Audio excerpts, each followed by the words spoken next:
Hey, it's 5 o'clock. Okay, hello everybody. Good evening, and welcome to tonight's neighborhood meeting.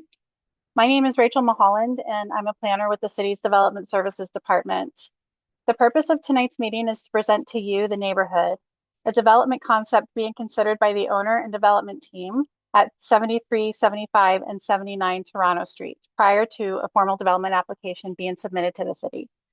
This provides an opportunity for the development team to hear initial community feedback and incorporate it into their plans prior to making a full and formal development application to the city.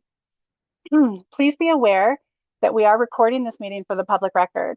The recording will be used for the purpose of garnering your input and to respond to inquiries and be considered public information. Please also be aware that as a registered attendee tonight, your mailing or email address will be added to the mailing list so that you can receive further information about this application as it progresses. Should you have any questions regarding this collection, please contact the Development Services Department. I would also like to let everyone know that there are staff behind the scenes managing the technology tonight. They're here to make sure that the meeting runs smoothly, to grant participants the opportunity to speak, and to assist any questions in the chat. Please bear with us if we have any issues, and if for some reason you get disconnected, please feel free to log in again. The intent of tonight's meeting is to provide members of the public with an opportunity to become familiar with the development application and the planning review process, and also to ask the applicant questions and provide feedback. What to expect during the virtual neighborhood meeting: a brief overview of the city's review process and timing, a presentation from the applicant's representative describing the proposal, and an opportunity to ask questions of either the applicant or the city staff and provide comments or identify concerns with the application. What not to expect is city staff recommendations on the application or a detailed analysis on the proposal. This will occur later in the review process. And don't expect a debate on the merits of the proposal between city staff and the applicant. We are simply here to get your input tonight.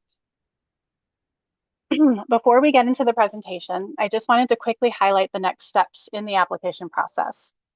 This neighborhood meeting is established early in the development process to ensure local concerns are incorporated or addressed through the city's review. After this meeting, we expect that the applicant will make a formal application submission for this development project. Formal submissions undergo a full technical review and must address comments received from this neighborhood meeting and the city's technical departments and external agencies and from members of the public more broadly. In conjunction with this, a statutory public meeting will be held virtually on the application at the Affordability Committee, which is also a hybrid in-person meeting as well. At a public meeting, applicants present their application to council, answer questions, and provide an overview of and response to any issues and concerns identified during this neighborhood meeting. As part of a public meeting, members of the public also have an opportunity to provide verbal and written communication. So you will have another opportunity to speak on this application after tonight's meeting. Following the public meeting, staff will continue the technical review process and the applicants will make any necessary revisions to the development proposal. And once the review process has concluded, a staff recommendation report is brought forward to council for their consideration. All comments received throughout the review process, including those received at tonight's neighborhood meeting and on the public meetings, are identified and addressed in the staff report and form part of staff's recommendation on the subject application. A staff report for this particular application would likely be brought forward to council sometime in 2026. I will now move on to the applicant's proposal. As I mentioned, the proposed project and application will be presented first, which will then be followed by a question and comment period. Tonight, we are focusing on the official plan and zoning bylaw amendment applications proposed for 73, 75, and 79 Toronto Street. The applicant's planner here tonight is Paul Ferrara from M. Behar Planning and Design. The proposal will propose an amendment to the official plan and zoning bylaw intended to help facilitate the future development of approximately 322 residential units in a 30-story mixed-use tower that includes 581.4 square meters of ground floor commercial space, 236 parking spaces with a 5-story podium, and 1,822.9 square meters of combined indoor-outdoor amenity space. And at that, I will now hand the meeting control over to Paul, who will first introduce himself and then share his presentation on the proposed development. Over to you, Paul.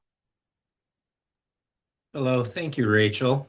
As it was said before, my name is Paul Ferrara. I am representing the owners of 73 through 79 Toronto Street who are in attendance today. Staff have done a good job describing the site and the general proposal, so I'll try to avoid duplication where that is mentioned. Next slide, please.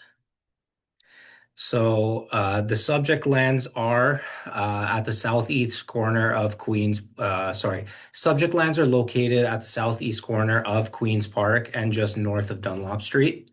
The parcel extends halfway into the city block, with the only frontage being on Toronto Street.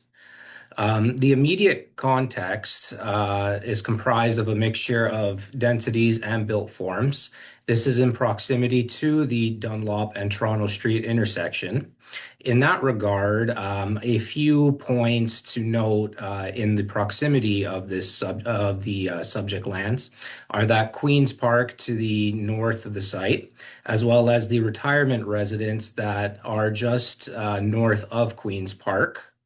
Two-story businesses that are operating within repurposed residential homes to the east of the site. Further east along Bayfield are commercial businesses and blocks leading into the historic downtown of Barrie. To the south are commercial aspects of Dunlop Street, as well as the Barrie Transit Station and Waterfront Park. To the west can be found the established neighborhood of Queen's Park, mostly featuring residential dwellings. As seen on the map, the main arterial routes can be found along Dunlop Street, Bayfield, and Bradford and Lakeshore Drives. Next slide, please. The subject site is rectilinear in shape and measures approximately 2,444 square meters. The subject lands maintain approximately 60.7 meters of frontage along Toronto Street. The depth of the property is approximately 40 meters. From this image, you can see the proximity to the Dunlop commercial uses directly south of the property across the street on the west side of Toronto Street. Next slide, please. The property is currently comprised of four main structures, three two-story residential detached dwellings to the top and to the bottom left, as well as an existing rear shed of 75 Toronto Street. Next slide, please. The map before you is a representation of the current development activity within the downtown Barrie. The black dotted line is the Urban Growth Center, which is what the province of Ontario deems as a prime area for higher density and intensification. A variety of tall buildings has either been approved or submitted for review. If there are specific questions on these developments, I can answer them at that time. Next slide, please. This slide shows the pedestrian mobility opportunities for the site. As you can see within the 400-meter radius of our proposal, there's both cycling and pedestrian infrastructure, as well as the proximity to the Barrie Transit Terminal. Next slide, please. So this slide explains the requested amendment to the official plan and zoning bylaw. For the official plan amendment, we are seeking to change the official plan to permit a high-rise building per official plan policy 2622A. For the zoning amendment, it seeks to establish site-specific performance standards for the proposed building. We are intending to keep the same zoning label. Next slide, please. The proposal has been designed to utilize the site's natural geometry. The built form is oriented with retail and the principal entrance towards Toronto Street and accessible from the public sidewalk. The proposal provides a 5-meter setback from the Toronto Street frontage, and to allow for a balanced and pedestrian supportive streetscape approach with landscaping and an urban street wall. One consolidated access point is provided at the south end of the sites. All vehicular garbage traffic will utilize this access. All functional components of the building, including loading ramps, have been contained within the mass of the building. Perimeter landscaping has been utilized to the full extent feasible. Details will be confirmed through site plan, as this is still conceptual. Some other stats to keep in mind are a maximum height of 96 meters for the building, a gross floor area of 20,568 meters squared, which represents a floor space index of 8.41. A total of 322 residential units are proposed and 581.4 square meters of retail ground floor area. Of that, a total of 68 bicycle parking spaces will be featured, and a combined 1,822 square meters of indoor and outdoor amenity space. The unit mix would be comprised of 46 studio apartment units, 184 one-bedroom units, 69 two-bedroom units, and 23 three-bedroom units. A total of 236 parking spaces will be provided, and it is to be noted that there are no underground parking levels. It would be contained within a 6-story podium. Next slide, please. As you can see here, the provided elevations show the general massing of the proposed building. The development seeks to provide those parking levels within the 6-story podium, as well as a 24-story tower on top of that. Within the middle, you can see a little bit of glazing or glass, I should say, and that would include the amenity space for indoor use.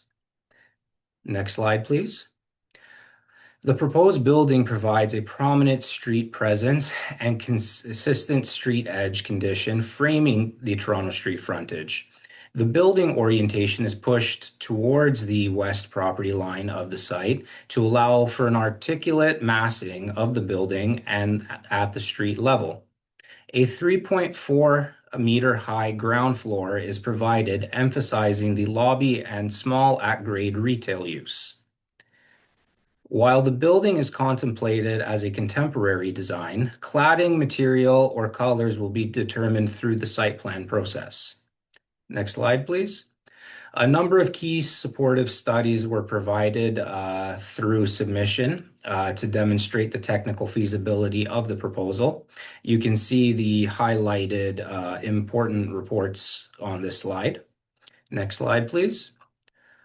In closing, the proposal is consistent with the provincial planning statement, providing compact and efficient form of the development within a residential settlement area, which can be accommodated within the existing servicing parameters. It maintains the intent of the City of Barrie official plan, particularly the policies around abutting a high-density development.